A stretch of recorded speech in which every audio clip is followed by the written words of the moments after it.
皆さんご機嫌いかがでしょうか。本チャンネルでは数式モデリング技術の重要性を啓蒙する動画を配信しています。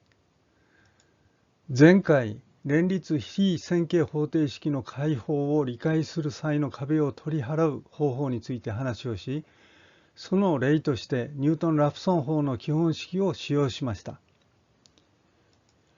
本法は複数の方程式の根を求める際に頻繁に利用されています。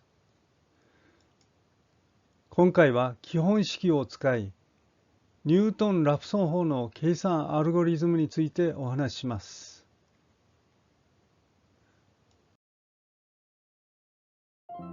次のような連立非線形方程式を考えます。ここで太字 x は変数ベクトルを表します。また太字 fx はベクトル x からなる関数を表します。前の動画第8章8の13で述べたように、本式の根を求めるためのニュートン・ラプソン法の基本式は次のように与えられます。ここでラウンド fx by ラウンド x の1乗は逆行列を表します。また x の上につく i プラス1は反復計算の回数を表します。2式は未知数が n 個の連立方程式の成分で表すならば3式となります。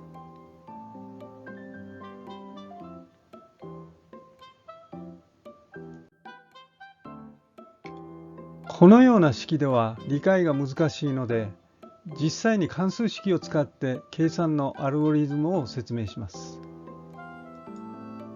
x、y、z を変数とする4式の三元連立方程式を考えます。コンピュータプログラムを書きやすくするため、これらを書き改めて5式とします。これらを変微分すると実式を得ます。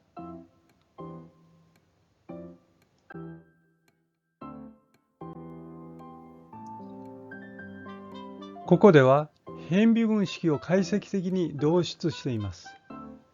しかし関数式の数が多くなればこの操作は煩わしくなります。変微分を行わず関数式を与えただけで計算できたらいいですね。よって私は前の動画第8章8の8、第9章9の4で述べた数値微分法により微分値を計算することにしています。微分値の行列が得られたら、6式により求めた数値の逆行列を求める必要があります。逆行列の計算法についても説明が必要ですが、今回は簡単に入手できるプログラムを使って計算するということだけで話を進めることにします。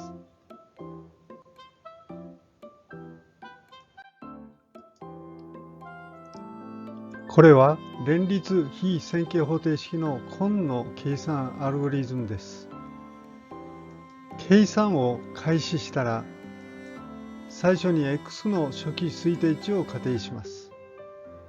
次にこれを使ってすべての関数式の値を求めます。次に変微分値行列を計算します。前述のように微分値の計算は数値微分法により行うのが効率的であり、私はそのようなプログラムを作成します。さらに得られた行列の逆行列を計算します。以上の計算値を3式へ適用し、新しい x の推定値を計算します。x の各値ごとに古い推定値に対する新しい推定値の相対誤差の絶対値を計算します。これらの値がすべて誤差の許容値、例えばイプシロンが10のマイナス13乗以下であれば、結果を出力して計算を終了します。一方、そうでなければ、x の新しい推定値を使い、前述の一連の計算値を判定条件が満たされるまで繰り返します。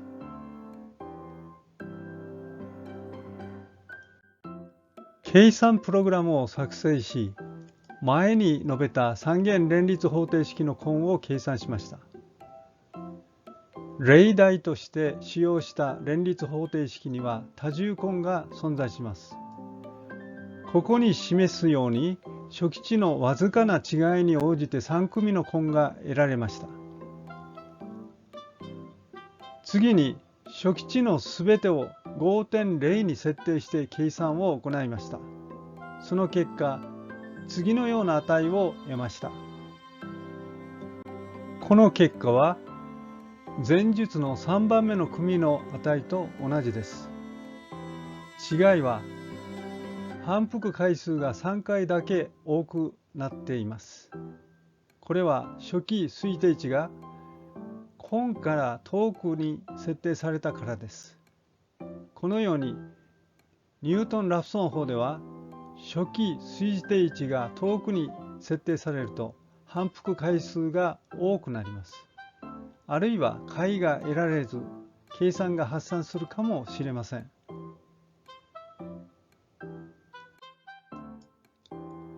ニュートン・ラプソン法の長所は次の通りです。まず、計算アルゴリズムが他の方法よりも簡単であることです。このため、プログラム作成が比較的容易であり、本法は多くの人に利用されています。次に、ここでの計算結果にも現れているように、計算の収束が早いことです。3組とも7回の反復で収束しましたね。ただし、計算例で示したように、反復回数には初期推定値が大きく影響します。これより明らかなように、ニュートン・ラプソン法の短所は、初期推定値を根の近傍に設定しなければ収束に時間がかかったり、収束しなかったりすることです。これはニュートン・ラプソン法の収束半径が狭いことによります。この問題は変数の数が増えると深刻になるため、多くの研究者により様々な工夫が行われています。なお、本計算で使用したプログラムは、後の動画で公開し、計算手順を詳しく説明することにします。